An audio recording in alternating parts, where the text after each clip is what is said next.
Hello, my name is Kathy, and today I'll be teaching the Irish song Carolan's Concerto, or Mrs. Powers, from the 40 O'Carolan Tunes for All Harps book by Sylvia Woods.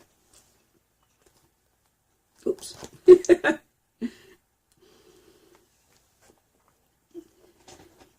But before I do, I wanted to tell you that I have a great many videos now on many different topics, and so I decided to create several different video playlists so that it's easier to find the videos of greatest interest.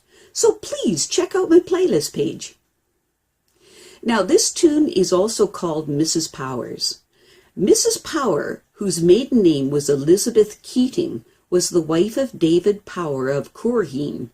The tune is purportedly to have come about from a rivalry between O'Carolan and possibly Gemininian, which both may have been guests of Lord Mayo.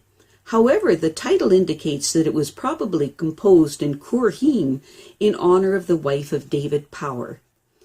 Please refer to my introduction to the O'Carolan tunes for more information on Turlough O'Carolan and for the finger exercises at the end of the video before beginning this piece. Now I'll teach the easy version first and then the advanced version. Then I'll play the easy version with all of the elements discussed and then the advanced version. When learning this piece of music, clap and count out the right hand and the left hand, and then learned hands separately and then put hands together.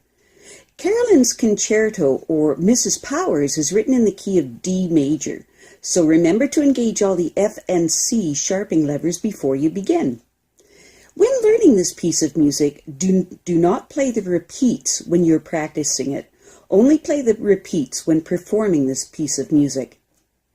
Now, all music tells a story, and I'm not talking about the words of the song. Rather, I'm speaking about the music itself. In Carolan's Concerto to Mrs. Power, the melody is in the right hand and the accompaniment is in the left, so make sure that the right hand melody is louder overall than the left hand. In all music, there's a beginning, an ending, and a climax point, and we'll discuss each of these elements now. In music, it's a general rule of thumb that when the notes of the melody, in this case the right-hand notes, rise in pitch from lower notes to higher notes, that the volume will increase. And when the melody notes fall in pitch, the volume will decrease. In general, the left hand of most songs will be the spot where the beat of the song manifests most strongly. In general, the first note of each bar of music in the left hand is slightly emphasized to give a good strong beat, and the lower notes are emphasized slightly as well. And what this does is it causes the playing of the piece of music to have greater depth and contrast.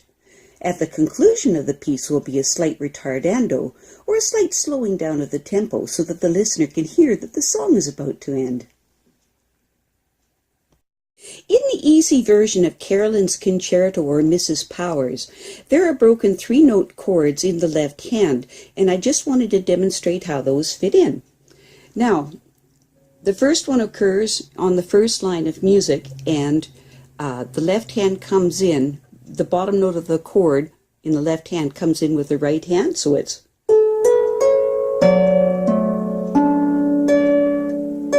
I'll do it again.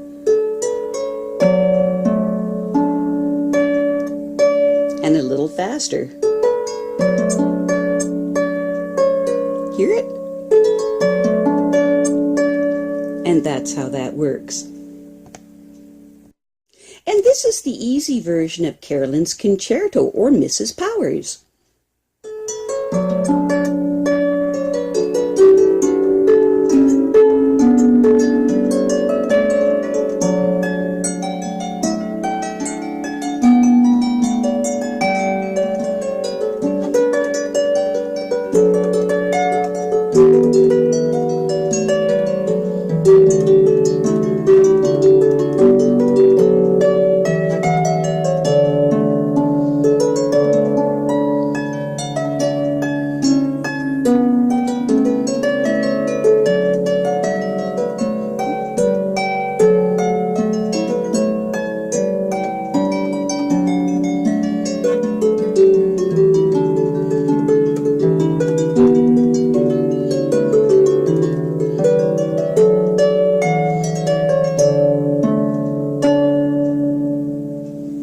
Excellent. In the advanced version of Carolan's Concerto or Mrs. Powers, more notes have been added to the left hand to give a fuller sound to the piece of music, as well as broken three-note chords. When learning this piece of music, do not play the repeats when you're practicing it. Only play the repeats when you're performing this piece of music. At the conclusion of the piece will be a slight retardando or a slight slowing down of the tempo, so that the listener can hear that the song is about to end. Now, in the advanced version of Carolan's Concerto or Mrs. Powers, there's a couple of sections that are a little bit tricky that you need to practice all by themselves. The first one occurs, the first and second, there's two of them, and they happen on the first page of the piece of music. The first one happens on the second line of the music, and you have a bunch of broken three-note chords in the left hand, and how it works is, and then the second one is played solid, and then broken, and then broken.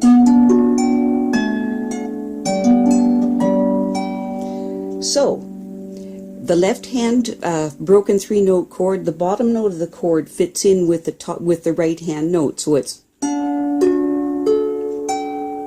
and then solid, and then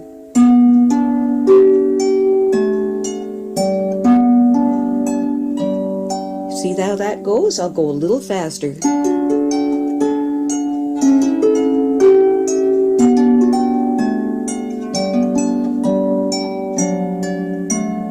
And a little faster.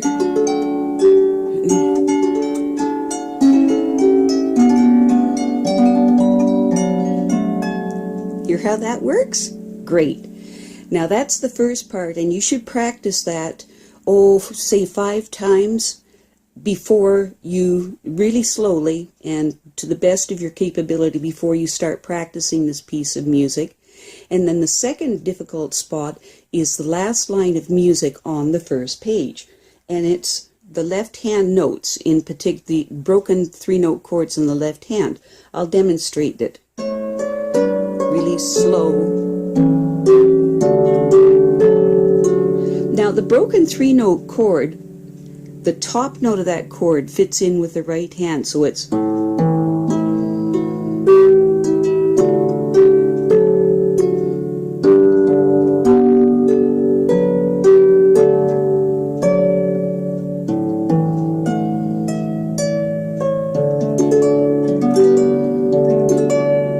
I'll do it again so you can see.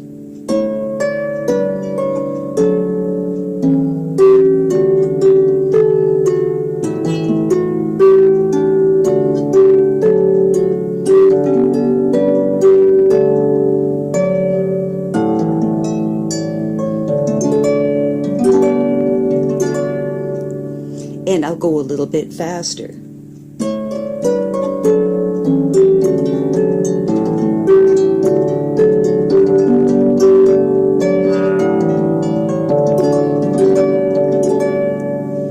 And that's how that works.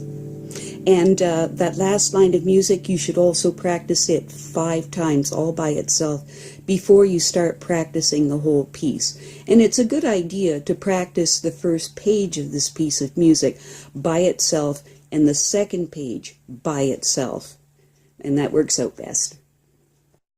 And this is the advanced version of Carolan's Concerto or Mrs. Powers.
videos now on many different topics, and so I've decided to make several different video playlists so that it's easy to find the videos of greatest interest. So please check out my playlist page.